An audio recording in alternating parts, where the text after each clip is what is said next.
Hi everyone, I'm your host with you. Thank you for coming into my studio. What I'm going to do is I'm going to run you through constructing, writing, producing a house music track. Now the most important thing is being comfortable with your instruments, knowing your whole sequencer. In this case I'm using Cubase, and I'm using, for soft synths, I'm using Synth. I'm using Chord Legacy, I'm using Jupiter, and for drums I'm using some samples, and I'm also using Guru. Some people just like to jump right into the beat. The beat, the rhythm, the kick, the percussions are the most important thing for house music. House music is built around drum kits and percussions. You have to feel that rhythm. It has to sink into your body, and that's the most important thing. The way I approach any house track is first constructing, coming up with a loop, coming out with a 8-bar drum beat. In this case, I'm going to let you listen to the song, the first few seconds.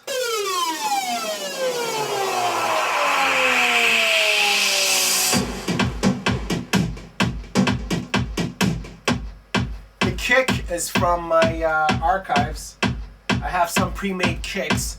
I usually separate the kick from the rest of the drums, from the rest of the percussions. That way I have more control over it. So just in case if I need to pan the percussions and I don't want to pan the drums, that way I can have more control over that drum kick. The kick is the most important thing. It's the heartbeat of the song. So make sure you can control it. You have good control over it. For the percussions, I'm using Guru. Basically what I have is I have some toms that I have tweaked and tuned, basically bit pitch higher, pitch lower. I also have some shakers and some closed hats cymbal. Now the cool thing I'm using, I don't think you can see it, but I'm using the Korg pad control. The cool thing about the pad control is you can control the X-Y axis on its own, which is a cool thing. Like for example, let me play the kick here.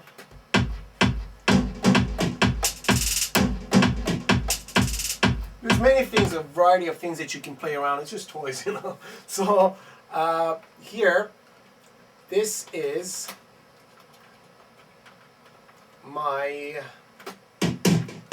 one of my percussions, the toms. And then when you bring in the kick, here you go, house music. All right. What else do I have here? I have sound. It's basically a glide, slide. And then I have the vocals. Like that, I like it. I like it like that, I like it. Give me more, baby. I like it. I like it like that, I like it. I like it like that, I like it. I like it like that, I like it. Okay, so that's basically it, and then there's a little mini build-up. I like it. I like it. I like it. Give me the truth. I like it. Give me the.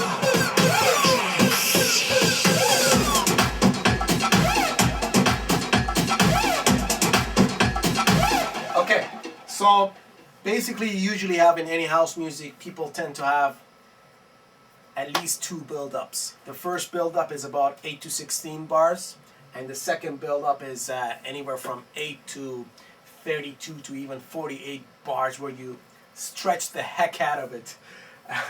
I haven't got to the rest of the song. I just started the song last night. Basically, in the first build-up, There's not much of a build up actually, it's just more of a drop down. I got rid of the kick.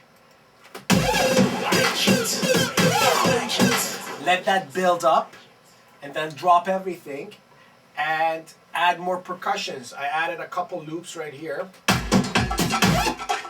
I pan this one to the left and this one to the right, and on each one of them I put a bit of a delay. In Cubase it's called ping pong delay, but you can use any delay and you can just quantize it to whatever you desire. These loops are, by the way, from Vengeance. Vengeance is basically the Bible of electronic music producers. There's a lot of great stuff there. I find their percussions are a little bit more, have too much high end. So you have to quantize. That's actually, you have to EQ it. That's actually another important thing in for each track. Make sure you EQ it properly. In this instance, for this sample, this percussion, cowbells, there's not much high end, so I took the mids up a little bit higher. I usually tend to drop the low end right below 80, 100, because I keep that just for the bass and the drum kick. So it sounds cleaner. EQing is very important, and writing music, mixing is very important. And big part of mixing is EQing. So make sure you EQ everything. You don't necessarily have to EQ it to maximum, just a little touch. It's just like cooking. You add too much salt, it's too salty, too much sugar, it's too sweet. So just a little bit of EQ makes a world of difference in the quality of your music. So basically here, there are the percussions. This one has a lot of highs, so what I did is I killed a bit of highs. Like I said, a lot of percussions and Vengeance tend to have a lot of highs.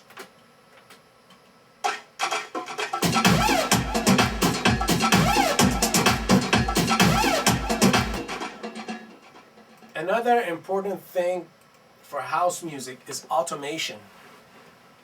Automation, you can use it for anything, for effects, for plugins. I tend to use that a lot for cutoff on percussions and synthesizers, soft synths. Here I have this instrument. Basically what I'm doing with the cutoff,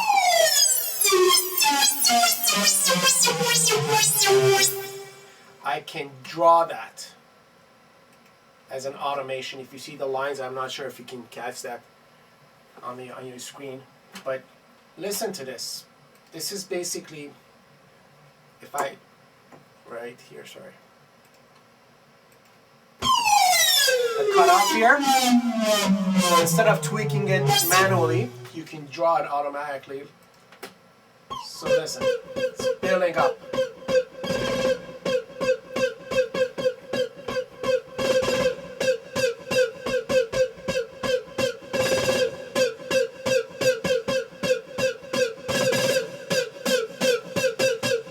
Now with the rest of the song,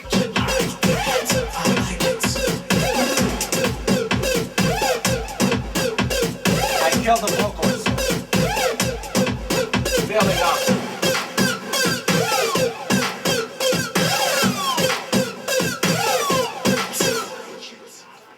So that's automation. Make sure you EQ and you automate tracks. It's very important. It adds a lot of spice to your song. Another thing is quantizing. Make sure you quantize. A lot of people wonder how you get those small repetitive notes that they use in house music, such as this one.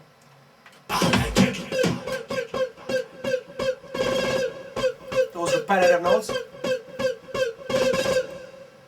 What I do is I usually play it and then I go into the key editor or the piano roll editor and I quantize it manually myself. So as you can see, I'm not sure if you can catch that again, but these are the notes.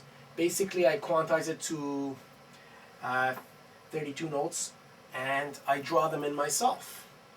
It's a lot of work, but it pays off. So here it is.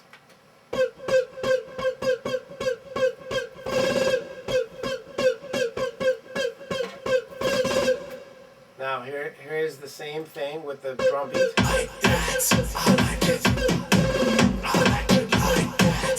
Okay, so the other, like I said, I'm using Synth here for some of the sounds. Here's Synth. It's amazing. So what I did here to get that slide, glide, whatever you want to call it, I increased the pitch. There's a pitch A, there's a pitch B, there's a pitch AB. Depending how many oscillators I'm using. It's a really cool toy, so make sure you get your hands on one of these bad boys right here. You'll have a lot of fun. It's a solid soft synth. I use some external stuff, like I use the ER series by Korg, the EA. I use the Triton. I have the EMU. You can get some cool sounds out of anything, soft or hard synth. Another cool thing for effects is if you have any external hardware effects, such as the I'm using here the Chaos Pad, and I have the Alesis Air Effects that I use. The Alesis Air Effects, you don't have much control, so you have to be very precise. But the Chaos Pad is pretty cool. You can do some funky stuff with it.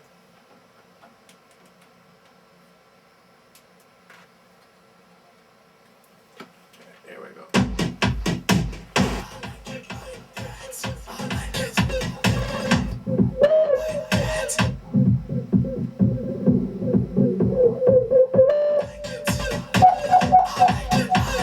That wasn't good.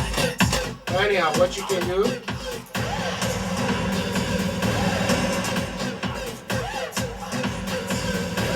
and then you can re-record that back into your DAW, either on the same track or another track.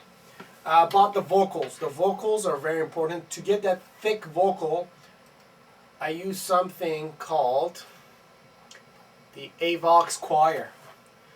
It's the Avox Choir by Antares. It's pretty cool. So you can have up to 32 voices, 4, 8, 16, or 32. So you can really thicken that voice, and then you can go into Melodyne and harmonize it. I use a couple of delays. I use the Universal Audio LA2A on that one, just to amplify it, to compress it. It's pretty cool. So a lot of things you can do with a lot of toys. Like I said, there's no formula. There's nothing. It's just how you approach it, what you're comfortable with. The most important thing is get to know your toys, get to know your instruments. You don't need all this stuff. You can really get away with a computer and a MIDI keyboard. Obviously, it's not good. The more equipment you have, the greater of quality you can get if you know stuff inside out. So, but you can get away with a MIDI keyboard and a laptop to produce almost the same quality of music. So you don't need a lot of toys, as long as you know your toys inside out. Read the manuals, watch YouTube videos, just go nuts. Alright, thanks a lot for checking out my video. Have a great day, night, and evening. Take care, guys.